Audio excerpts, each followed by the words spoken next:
नमस्कार,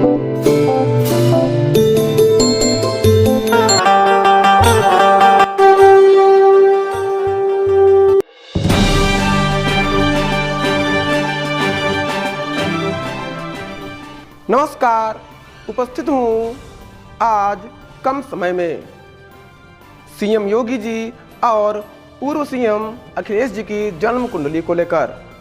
आप देख सकते हैं इस तरफ योगी जी की तो इधर अखिलेश जी की जन्म कुंडली है। योगी जी की कुंडली का अध्ययन पहले कर चुका हूँ, आप चाहें तो उस वीडियो को देख सकते हैं, लिंक नीचे डिस्क्रिप्शन में मिल जाएगी।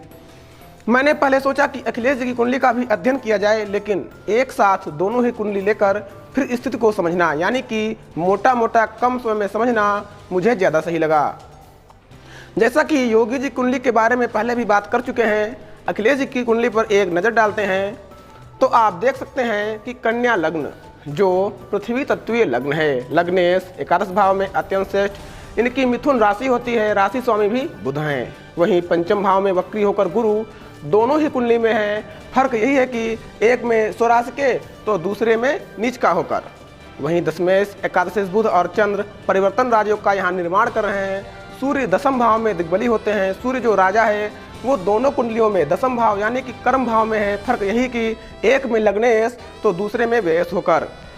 साथ ही शनि भी दोनों ही कुंडली में दशम भाव में स्थित हैं, वो भी अस्त होकर। मंगल अखिलेश जी कुंडली में तृतीय और अष्टम के स्वामी होकर सप्तम भाव में स्थित हैं। वहीं राहु कुंडली में चतुर्थ भाव में तो केतु दशम भाव में स्थित हैं। अब जो मुख्य जानकारी है, जो आज का प्रश्न है, उसे ले लेते हैं। आपके मन में भी यही प्रश्न उठ रहा होगा कि वर्तमान समय में दोनों ही कुंडली की स्थिति को देखते हुए विधानसभा चुनाव 2022 किसके पक्ष में जा सकता है। देखिए, योगी जी कुंडली यहाँ पर ली जरूर है, इस पर वीडियो पहले ही बना चुका हूँ। जो मुख्य प्रश्न उसके विषय में कुछ ग्रह स्थिति के अनुसार जानकारी प्राप्त करने के लिए हमें दोनों ही कुंडलियों की आवश्यकता थी, इसीलिए यहाँ पर इनकी भी कुंडली को लिया। एक बार पुनः प्रश्न को जान लेते हैं कि विधानसभा चुनाव 2022 किसके पक्ष में जा सकता है। देखिए, इसके लिए तो वैसे 10 मार्च का इंतजार करें, ज़्यादा अच्छा। नहीं इंतजार करना चाहते, जानकारी चाहते हैं तो यदि आप ज्योतिषी हैं तो खुद से भी स्थिति को देखते ही समझ गए होंगे। ज्योतिषी नहीं है तो भी समझने का प्रयास करें। प्रिय दर्शकों, वर्तमान समय में योगी जी कुंडली में और अखिलेश जी कुंडली में दोनों में केतु की महादशा में शनि का अंतर है। जी हाँ, दोनों ही कुंडली में केतु की महादशा में शनि का अंतर है।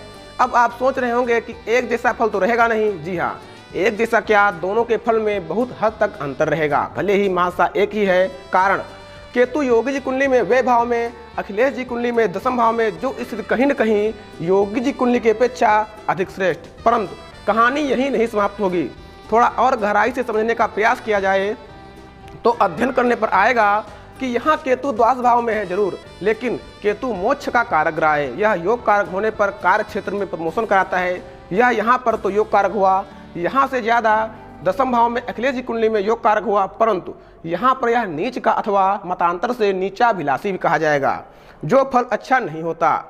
वैसे यहाँ भी द्वादश भाव में कोई राजनीति की दृष्टि से ज़्यादा फायदा कराएगा ऐसा नहीं कहूँगा, लेकिन इस कुंडली में यहाँ पर अखिलेश जी कुंडली में नीच का होने के कारण जो श्रेष्ठ फल मिलना था, जितना अच्छा फल मिलना था, उसमें कमी रह जाएगी, या कहें कमी रह सकती है। अब बात कर लेते हैं शनि की, जिनकी अंतर्दशा होगी।